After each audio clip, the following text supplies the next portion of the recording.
உன்னோட ரசிகர்கள் சட்டத்துக்கே வராதவரு என் வீட்டுக்கு வா நான் உன்னை வந்து துக்கம் விசாரிக்கிறவன்னு சொன்னவரு மக்களோட போராட்டங்களுக்கு எப்படி நிப்பாரு? நான் வந்து கருத்தியல் ரீதியா போயிட்டு இருக்கேன். உங்களை பாக்குறது என்னோட நோக்கம் கிடையாது. என் மக்களுக்கு நான் கொண்டு என்னோட கருத்து என்னென்ன சேர்க்கணும், என்னோட சின்னத்தை கொண்டு சேர்க்கணும். மக்களோட போராட்டங்களுக்கு நான் நிக்கணும். இன்னைக்கு கோல் பிடிக்கிறோம், நாளைக்கு ஒரு போராட்டம் நீ வருவியா? 18 வயசு கீழே இருக்கவன் எவ்வளவு போராட்டங்களுக்கு வருவியா? இன்னைக்கு வருவேன், நாளைக்கு ஓடி போயிடுவேன். நீ மக்களுக்கு ஒரு போராட்டம் நீ வந்திருக்கியா? பழமொழி மாநிலத்தில் போராட்டம் வரியா? 8 வயசாலை போராட்டம் வரியா? ஆசிரியர் பிரச்சனை வரியா? மருத்துவர் பிரச்சனை, செவிலியர் பிரச்சனை, பாருங்க போக்குவரத்து துறையில பிரச்சனை, இத்தனை பிரச்சனைக்கு எந்த போராட்டத்துக்கு வரியா? பரப்புரை பண்றது என்னோட உரிமை. பின்னாடி பறக்கும்படை வந்துட்டு இருக்கு. நாங்க முறைப்படி பர்மிஷன் வாங்கி பண்றோம் ஐயா. ஒரே சபை நாகரிகம் ஒன்று இருக்கு தம்பி. பேசும்போது குறுக்கிடக்கூடாது.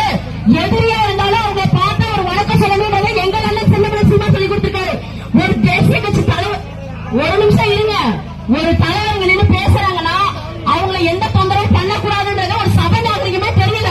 இதுதான் உங்களோட வளர்ப்பு. நன்றி. புரிஞ்சுக்க மாட்டேங்கிறாங்கப்பா. அதுக்காக தான் நாங்க சொல்றோம். அவங்க பண்ண தப்ப புரிஞ்சுக்க மாட்டேங்கிறாங்க.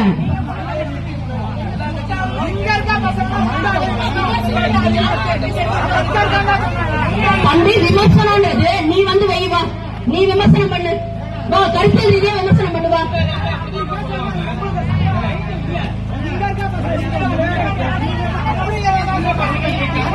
எப்பா உண்மை தெரியுமா? 18 வயசுக்கு கீழே இருக்கவங்க கையில கட்சி